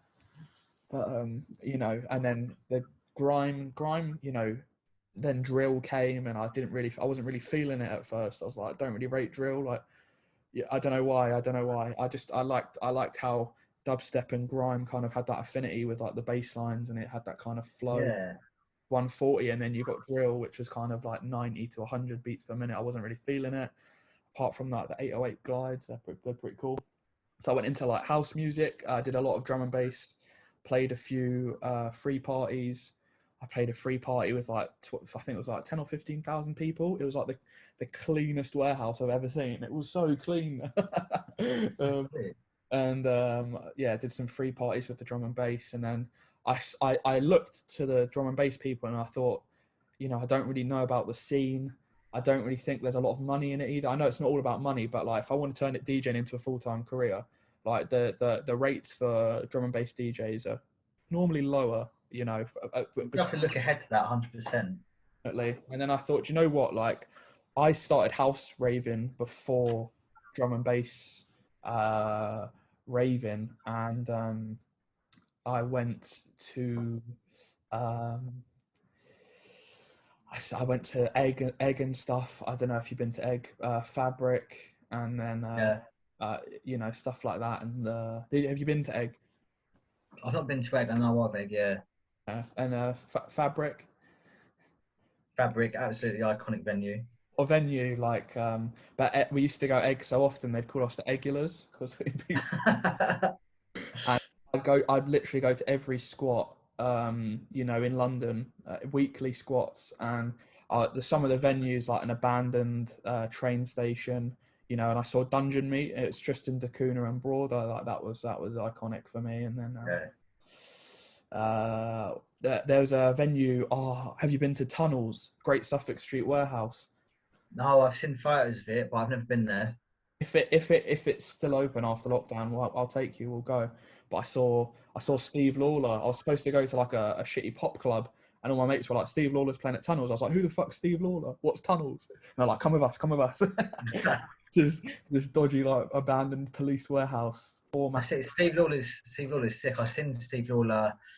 I went to Shed sessions in December. Yeah, it was December last year, Yeah. and they were on one of the illegal boat raves Mm. in Enfield, and yeah, little canal boat, moody, low ceiling, red lighting. Steve Lawler smashed it. It was somewhere between dark tech house and techno, and it just blew my wig off. He was sick. He hits the spot, doesn't he? That guy, very talented producer. He's done a lot for the scene, and yeah, man, he loves that tribal like Viva Warrior sound. It's very, very That's it. It was almost tribal. I felt like I was in Sankey's. It was like Sankey's on water. It was like mate. flashing red lights, moody ceiling, like big crowd. It felt good. Sankey's though, when it turned into Octane, what a revival for the club! Like Steve, Yeah.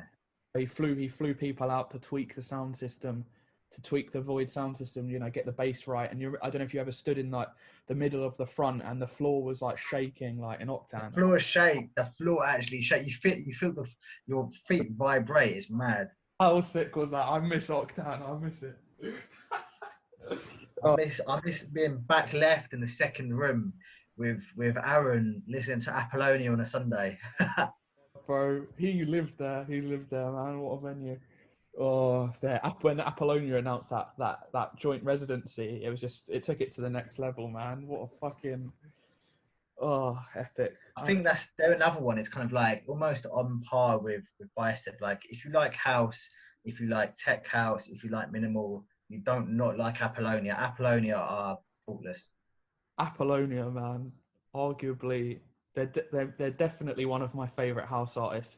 I love seeing Jamie Jones because whenever I see Jamie Jones, whatever my favorite track is at the time, he'll drop it. Like the second I come into the venue, every time I come into the venue, he'll just drop whatever my favorite track is at the time. Oh man, and then he'll blend it into my second favorite track, and I can't not put him in first place. Like But that's it. Like that comes with time. It comes with knowledge. It comes with obviously he's not a mind reader, but he knows what a crowd likes. He knows what's gonna bang. He just knows it inside out. He's a master of his trade.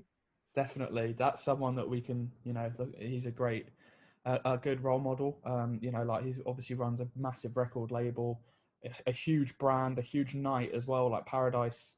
Imagine running that brand alone, let alone having Hot Creations as a label and playing every day of the week. Like very, very, he's done a sick job, man. Fair play. I think a lot of the time I say, oh, I wish I lived in the 90s. I wish I experienced 90s rave culture. And of course I will always say that because it was a different energy. It was a new thing. It was pure positive vibe, positive energy, pure proper raving. Like big crowds of people who weren't sucked in by social media, who've done it because they loved raving, they loved the scene, they loved getting off their tits. Mm. But also at the same time, I look back at the music that we've grown up with, our own journey with fondness. We were living in a time where, those artists were around in the 90s, but they've mastered their trade now. The Jamie Jones, Marco Carola, Adam Bayer, and so forth. We've got them in their prime. So maybe, and it's down to us, to be the next generation, because there will be people our age, in 20 years time, who'll be having the same conversation, hopefully, but about us, about people that we know. And that's the plan with it. But yeah, Jamie Jones, Marco Carola, all those boys, they've grown, and we're living through a time where we are living with great DJs and producers. Definitely. We are so blessed. I think we've got the best age of electronic music, and like Daft Punk have even broken up. We got to live through Daft Punk, Yeah, that Dead Mouse, stuff. Adam Bayer, like in his prime, like iconic. oh man, we're very like we are going to be the next wave. Obviously, we're going to be the ones that bridge the gap because we're that age now.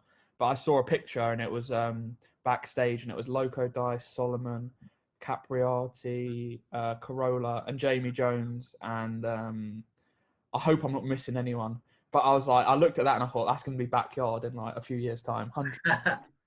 That's Yes. written all over it, bruv. Like, But it's realistic. It is facts, and listen, even if for whatever reason, maybe we decide one day, actually, I don't want to pursue music, even if it's not us that's the defining figure of electronic music in 15, 20 years time, even if it's not you or I, it'll be someone that we know, and that's the exciting thing.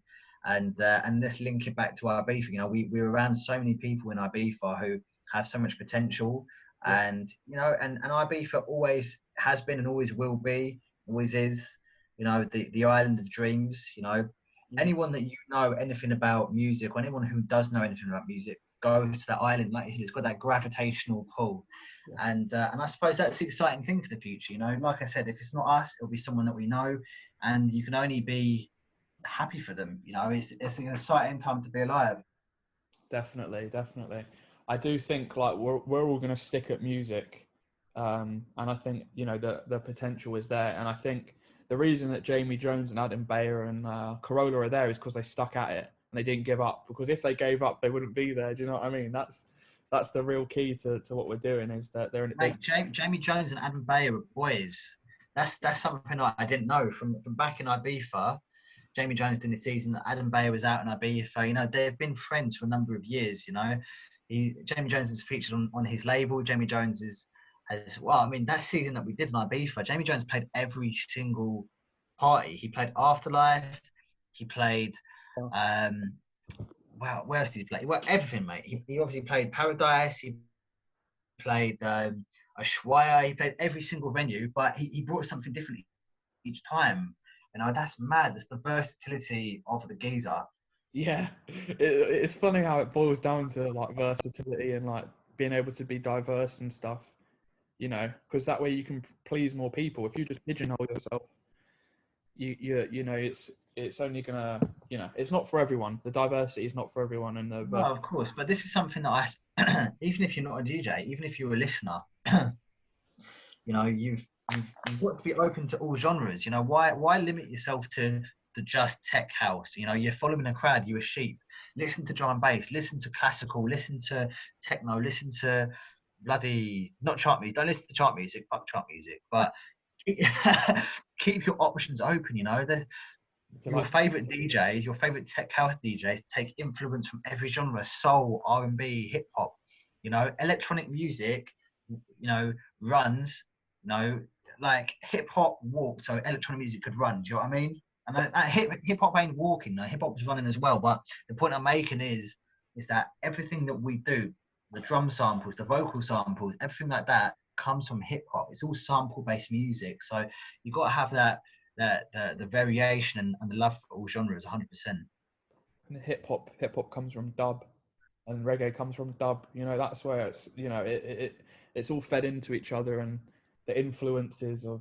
The hierarchy. Yeah, oh man, I wouldn't even say hierarchy. I look at it more like roots, like the tree of, the roots are underneath. Tree, that's a better way of putting it. Yeah, like growth. And The offshoots of various genres all comes from a source. but techno is at the top of the tree. What if in 20 years' time, techno becomes the roots, and then there's a new thing like, I don't know, cyber gabba or something, ridiculous, 300 beats on bass or something like that, like laser music. We Hey, don't know. that's the thing though. Is this is a Carl Cox quote? I don't know the full quote, but he says, EDM is the entry, it's the gateway to other genres, to the underground. You enter through the door, you find your way through, and you find Loco Dice, and you find so and so. You know, it's all about growth, and it's all about a journey of finding new genres, new artists. And it's fine to enter at EDM. It's fine to enter at tech house. You know, the EDM of our generation, or so forth. You know, but it's all about opening your mind and exploring various artists, and going into the underground. The underground is a beautiful place. Oh man, the best memories of my life, they've all been there really. And like, when you do go to the right house rave and there are no one's even on their phones because they're all just there for the music anyway, it's special, isn't it? And it's like there's a balance. It's almost like we're connoisseurs of raving. Like we can tell a good rave from the atmosphere of being there for like 10, 20 seconds. It can change throughout the night, but we kind of understand, oh, this is going to be a good night, or this is going to, do you know what I mean? There's levels to it. There's like different layers of raving. You've got like the blanket layer, the people that come to a tech house rave, they don't know the DJs, they don't know the tracks that are being played, maybe they don't know what BPM stands for. There's that level. And then you've got like, Yeah, you watch that Resident Advisor documentary and how the sounds of Croydon are influencing Romania. Like, what the fuck, bro? Like, that's mad, isn't it? it's amazing. It's amazing how, like, that sound has traveled. And it's tech house back in the day was the underground genre. David Guetta spawned from tech house. Jamie Jones spawned from tech house. The original tech house, like back in the David Guetta was one of the first people spinning it, and it was this like chunkier, darker sound. They wanted something a bit more underground than house, and that's how it started. And it's traveled, and it's changed. It's evolved into this commercial thing, which is great. And you see guys hopping back on that trend. And now we've got this interesting micro house wave.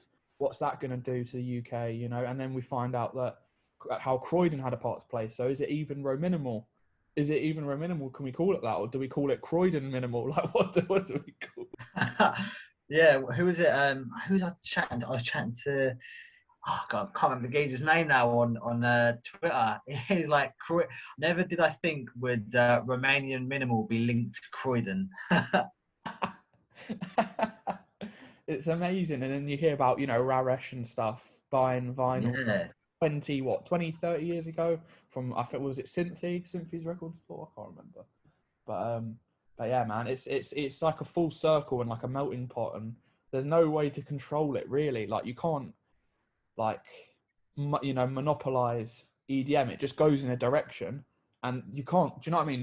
There's not one person I think that can stop it. I think it's more of a movement and like a free flowing thing that grows. it's also quite funny because obviously coming out of the back of last season in Ibiza, I felt like there was definitely a change on the horizon for the island itself and for music, and what the change was going to be, and obviously we saw some changes get announced last year with parties moving and so forth. Paradise moving to Amnesia, which is quite a big one, which I'm not gutted about that. Amnesia is, funny enough, my favourite club because it was the first club I ever went to in Ibiza, so I've got an affinity with the club. But not even in that sense. The change in music, in the culture, in the VIP culture anyway, and I kind of want to feel like that the next few years in Ibiza will be iconic. We've been deprived of partying. We've been deprived of certain freedoms, and I would love nothing more than to see, good quality music and a happy crowd, a together crowd, that's just enjoying themselves on the dance floor. And I truly do think it would be a beautiful thing to be a part of in the next few years as people recover from COVID and economies get back to where they are and the music scene is thriving. But also alongside that, I think the changes in streaming and supporting our artists, and you and I as producers obviously have experienced this. You get paid absolutely fuck all for a stream off Spotify. Fact. How much have you made from Spotify streams? I don't even know, mate. Like it's not even worth counting. It less than a tenner probably. I've made 50 quid from Spotify stream. What an absolute. And the thing is, it's not even. Think about it this way, right?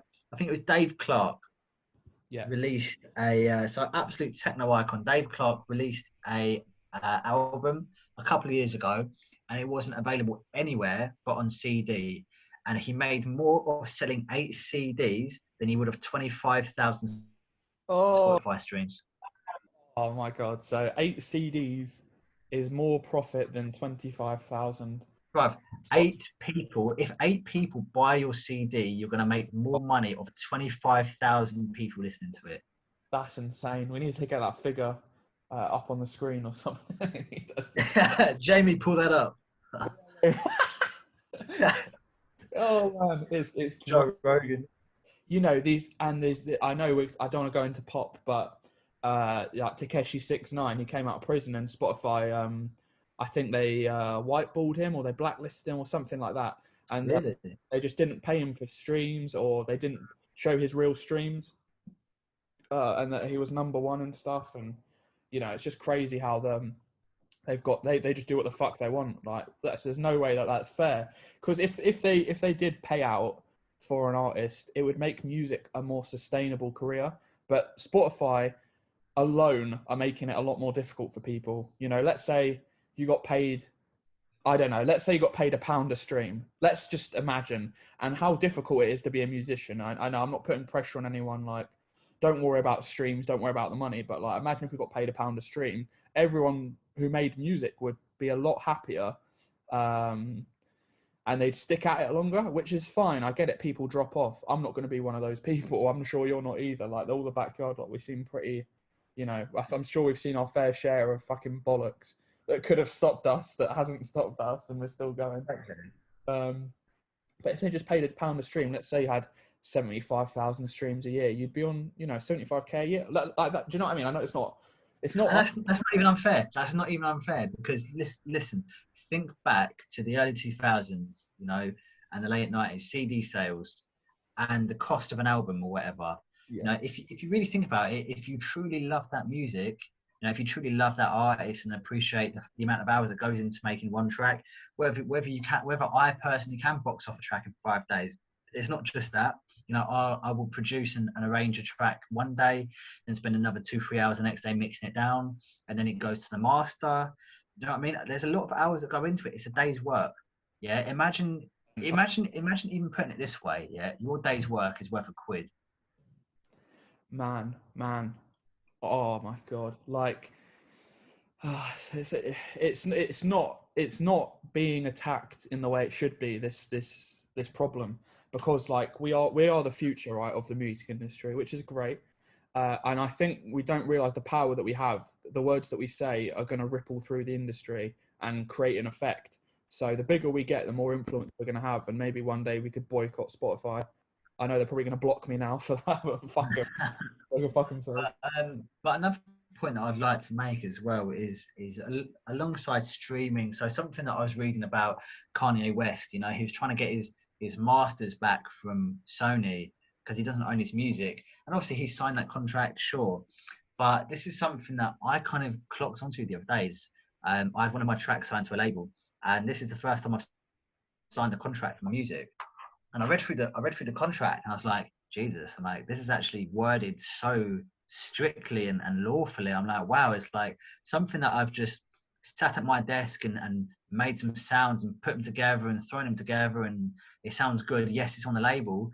And I read through this contract, I'm like, this sounds so stern. It's like, we own the rights to your music. I'm like, fucking hell. I go, that's really like hit me. I'm like, shit. I'm like, this baby that I've created is going up for adoption. I go, it's not mine anymore. I'm like, wow, this is no longer my music. I go, what do you mean it's not my music? And it's like, fucking hell. So, you know, what twigged in me then is that it's great to feature on labels. It's good exposure. It's fine to release on labels. Of course it is. But the way that made me feel was like, I don't own my music. Like, wait, what the fuck? I'm like, nah, I'm like, I don't really particularly like that, you know? So I've got plans for a label.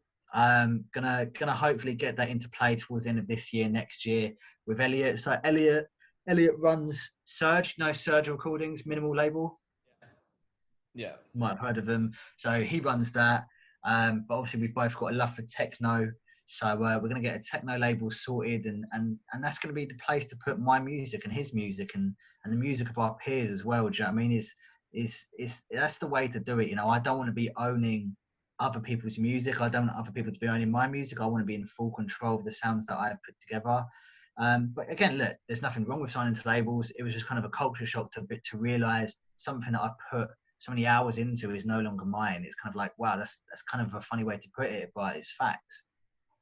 Yeah, it's well said. It's well said. You'll be surprised. Like, I've played for a few big companies, like for events during COVID, and you should see the invoicing system that they used. Like, you'd be like, what the hell? Like, it's so legal. Like, it's like I'm ordering, 1.5 times quantity of Omar Mayho DJ, like for an hour and a half. Like, Yeah. it's like fucking hell. But I don't really get fazed by that stuff. I think it's good because it shows that you're taking the next step up. I think it could discourage some people. So I like, it's another hurdle. It's another hurdle, definitely. And when you're running your own label, you can draft up your own contracts. And like I run Atmos Tempo Records. I have to get something signed from you, like a 2 or 3 track EP if you've got some tracks kicking about. If Yeah, you definitely. signed to the label, man, because we're about pushing the sound of upcoming producers forward, and we don't bullshit people. So a lot of the big labels bullshit people, and like some of the music we've got on the label, like I signed one of my pupils from America. He started with house music and then he went into drum and bass, and I liked it. It was like liquid drum and bass, so I was like, I like it. Do you know what? I'll put it. Nice. And he's actually, unfortunately, he's passed away. Like, No way. since releasing on the label. And I was thinking this year, I might close the label. There's a few overheads, there's a few costs to it. Is it worth keeping open? And then I heard that news. I was like, man, the label's staying open forever now. Like, I've got his music on the label, bro. It's crazy. And all proceeds go to his family. That's crazy. Yeah. Wow. RIP. It's really nice. That's definitely a driving force to keep it up and maintain it 100%. I know, man. And I was like, any sales go to his family, and proceeds go to his funeral and stuff. Like, but it was mad. Like the day I was in the Daily Mail was the day I heard about it, and I was like, fucking hell, like what a day. Oh dear. Oh, that's crazy. But yeah, man, I've done like a blog post about it, and I've named a track after him and everything. So he's gonna live on through the label. It's crazy how real things can get sometimes. It's like, whoa, this is. No, that's beautiful. I love that. There's a meaning behind it as well. Huge meaning, and I wouldn't really put drum and bass out on the label, but I thought, you know what, I like it, so I'll put it out. Fuck the rules, fuck the industry, fuck fuck the rules, man. Like so what? Like it fit. Atmos Tempo. It stands for atmospheric. Like spacey sounds, and he nailed that. So Nice. I was really proud of him, man. I was like, do you know what? I'll release it on the label, and yeah, man. He can now live on through his music. That's sick. So sick. Love that. No, I love that. It's good, isn't it, man? It's good. It's just, you can't predict stuff like that. And it was just, just both of us acting out of, good nature and stuff, and forward thinking and stuff. But yeah, man. So who are your top 3 techno artists? At the moment. Top three. Well, number one, I think I mentioned earlier, Dax J. Yeah. Producer wise, DJ wise. Big up, rest in David, man. Two and three. Let me think. I don't know. It's a tough one. There's so many different and various artists that I listen to, that I play. I like. There's a Dutch DJ who doesn't produce. He's called Maron, who's of African descent, but he's Dutch. Plays just this fast, 145 BPM, like not tribal, but it's got a lot of percussion, rolling techno, really really sick. Like I'd recommend listening to it. It's not hard hitting. It's hard groove. It kind of takes influence from the early 2000s. And yeah, I don't know. Number 3, I'm not sure. Like, I've got a lot of time for the older 90s techno artists. Obviously, Jeff Mills, I've got a lot of love and influence from. DVS1, Luke Slater as well, just real pioneers of electronic music sound, you know, who kind of float between various genres. So number three, I'd probably have to dedicate to a multitude of artists from the 80s and 90s and early 2000s. So yeah, no one definitive, but yeah, Dax J is always number one. Nice, man. He's such a trending artist, and I think he's at that point in his career now where the time he's put into his craft is paying off.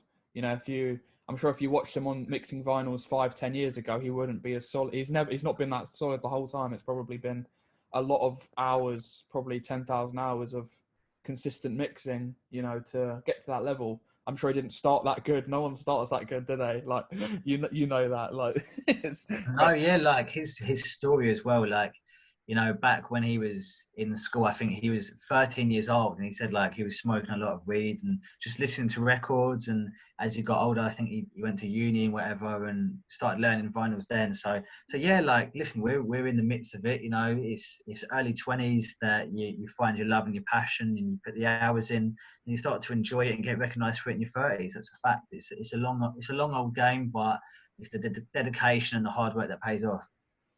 I think it's the same as everything. Like, if you want to make it in any industry, it's going to take you, you know, till your 30s, and you're going to have to work through your 20s. But let's make a pact now between me and you. We won't give up till we won't give up. We'll talk. Oh, mate, I won't give up at all whatsoever. I'll still be listening to techno on my deathbed. All right, mate. I'll be at your funeral. I'll make sure they're playing. Thank you, mate. Can you play techno in my funeral as well, please? Yeah, I'll be spinning. We'll get Dax J down if he's still alive. I beg that you do. I beg that if you don't play techno at my funeral, I'll see you in hell. I'm at your grave and grab me by the throat. So what are your opinions on Richie Hawtin? You a fan? Richie Hawtin, I've got a lot of time for because he again one of those pioneers of sound of electronic music with Plastic Man, with Richie Hawtin himself. Obviously brought the Enter Party to Ibiza, and I really think that needs to come back as well. I never got to experience it back in 2014, 15, but yeah, I think again pioneer of sound, of live performance, of pure again synthesis. You know, he plays live. He's got his own line of mixes as well. I think when I didn't know anything about Richie, I thought he looks really pretentious. I think he looks like proper cliche, typical Berlin, like trying too hard. He's got a funky haircut and wears a lot of leather, and his music ain't really my cup of tea. But then as I started producing, and this goes for saying with not just Richie, with a lot of other producers and DJs, when I started to break music down and started to produce myself and realize the hours and the hard work that goes into being able to create music that Richie makes and everyone else makes, you know, with ease. You know, these guys do it like it's you know, breathing. You know, it's just easy. It's like work. So yeah, it wasn't until I started producing did I really come to appreciate Richie Hawtin, and you know, similar artists as well, the IDM genre as well. You know, Aphex Twin. You know, I take a lot of inspiration from him with his, you know, modulation and just, you know, his sound design, which is just freaky and scary, but he organizes pure chaos, do you know what I mean, into what can be defined as music. So yeah, my opinion on Richie Hawtin is I've got a lot of respect for him. Yeah, man. I'm personally a huge fan. He's my number one when it comes to techno, just because of his roots and like the Plastic Man stuff, and it's like nice and minimal and stripped back. Like, I actually quite enjoy. I'm gonna say like drum code versus industrial. Like, I prefer drum code at the moment. Um, Yeah, I just find like the sound design that they do is quite interesting, and like each EP is an attempt to bring more people to techno, and I like that. I like, because I want to see techno grow. Techno is actually more popular than house. Like, it's got a bigger audience and stuff, and all the techno festivals are bigger than the house festivals. But I'm a big fan of drum code, and you know, you hear just nice sounds coming through, and you don't hear that in any other genre. You don't hear it anywhere else, and you definitely. They've gone for a little bit of a trance here, kind of. So you got Anna and so forth, and Leighton Giordani, and who's at Rebuke as well. All very, you know, unique artists, and they are exciting, of course, 100%. But I think that the drum code that introduced me to techno has the current drum code is so far away from the drum code that I experience. I suppose it's kind of like, I don't know. I suppose it's like learning to ride a bike, like you said earlier. So learning to ride a bike and then not riding a bike for a number of years and then coming back to it in 10 years time and you're being taught a different way. It's the same thing, but it's completely different. Yeah. And yeah, so the techno that I kind of fell in love with, the drum code that I fell in love with, isn't anything to do with the drum code currently. But again, nothing wrong with it nowadays. It's just not my cup of tea. Oh yeah, fair. It's like back. I think they've always had a very current sound, and back then Yes, yeah, was a lot more like minimal and dark, and that's the releases like the Truncate release, the WAF release, the old Adam, yeah. some of the old Capriati stuff back then on the label was like, it was very stripped back, dark, like Richie Horton-esque, but a bit more main room. And now they're on this like trancey wave, which I like it, man. I think it's interesting. It's what's current, like. They're trying to get a resurgence of trance and stuff, which I think is cool. But I think with that in mind, I think generally, I think music is getting faster again, 100%. UKG was on the rise in the last few years. It was starting to shine through in Ibiza. You're looking at 134 BPM speed garage. Tech house, I'm seeing a lot more tech house at 130, 132. And again, yeah, with drum code going towards the trancier vibe, they're going up towards 134, 136. So I feel like music is getting a little bit faster again, which I've got no arguments with, me being a hard techno producer. So Yeah, no, I think it's interesting. Like a lot of stuff coming out of my Ableton last year was like 132, 134. So like speed garagey, minimal-y stuff, techno-y stuff. But yeah, garage is like doing great and stuff, which is good. So what do you think about that European Super League? well, we're both Chelsea fans, aren't we? So we were the last ones in and we were the first ones out. So Right. yeah, I'm glad it's gone. Didn't really know what to think of it. I didn't really know the ins and outs of it. But yeah, I'm glad it's gone. To be honest, what about you? Yeah, definitely. Same here. It was quite funny. I was just, it was like midnight and I was just in bed. Like I saw this like random new league they're trying to create. I was like, what the fuck are these guys on? How do they think they're going to get away with this? Like, it's crazy. But yeah, I'm proud to be a Chelsea fan. Like we're both Chelsea fans and we were in and out. When I saw a club statement from us, the first one, I was like, what are we going to say? And then like, I was like, oh god, yeah. I was like, fucking hell, what have we done here? And I was But like, they say the club owners don't care about football, but we both know Roman Abramovich cares. So that's why. oh, definitely. And do you know what? Yeah, in the last few years, I've definitely seen Abramovich's, just what he's been doing. And do you remember last year when COVID started?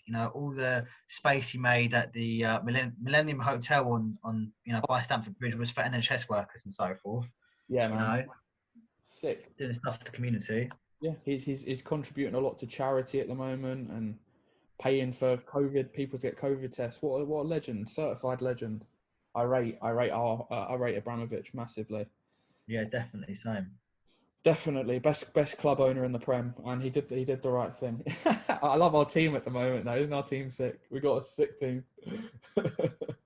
I was gutted obviously about Lampard, him being a club legend. I was upset, but we was in a bad way, and I was like, Tuchel, I didn't know what to expect. Mate, we have been class. We've been solid at the back. Like that is the best thing that we could possibly have wanted. Yeah, man. I love Thomas Tuchel as a manager. I think he's a sick manager, certain manager. Like when Lampard came in, I was kind of like, I was gassed. But then I saw him as a manager. He just looked stressed, and like that for his age and stuff. I was just like, I just didn't think he was the right fit. I think he was too young, not experienced enough. He wasn't putting his all into it. It didn't seem. I feel like maybe he had some other stuff. There was a few decisions that he made around team members as well. I think was it Tomori and was it Alonso? I can't think of someone else. It felt like he was pushing Hudson Odoi as well, just pushing him out the team. And you know what? Tuchel came in, and then those, not Tomori, but the other two came in and smashed it. So it's all about giving chances to the right players, I suppose. And Lampard maybe just got a little bit wrong. Yeah, man. Yeah, man. Like, yeah, Thomas Tuchel. I feel like he praises the players. The players need praise and like reinforcement. You know, that we're playing so much more confidently. You know, people like who've just joined the club. They need that injection of like, your manager believes in you. Your manager knows. Everyone knows what they're doing, and like the one touch football that we're playing at the moment that he's brought, that Thomas Tuchel has brought to the club. It gives us our own kind of style of play that I feel like we were lacking. And like, Hudson-Odoi, I think he's class. Like, we need to hold on to Tammy Abraham. I think he's going to be world class in a few years. And we've got a few people, a couple of ballers, bruv. Like our squad is sick. But yeah, I think that is one of the last questions. But it's been an absolute pleasure to have you on, mate. We'll definitely get you on. It's been nice talking to you, bro. Oh, you too, bro. What a lovely conversation. Like, we need a catch up. I've just had a fresh trim, but I need to hit the gym a few more times before I'm seen out. Same here, mate. When it is, I put on quite a bit of lockdown timber. I won't lie to you. Heaviest I've ever been. Not fat, but not like my feet. I have put on a lot of weight, but yeah. I tell you what I need. I need a season in Ibiza. Word. I'll see you there, bro. Okay. All right, mate. Well, I'll chat to you soon. And thank you for coming on as a guest. You've been a great guest. And we'll put, links to your future releases in the description and stuff. And I'm sure the guys learned a little bit about music production and the mindset of a successful producer. So yeah, man. Yeah. I'll chat to you on WhatsApp and hopefully see you soon, mate. Love it, guy. I'll see you soon, mate. See you in a bit. Okay. Thank you. Bye, guys. Bye. Next episode. Bye.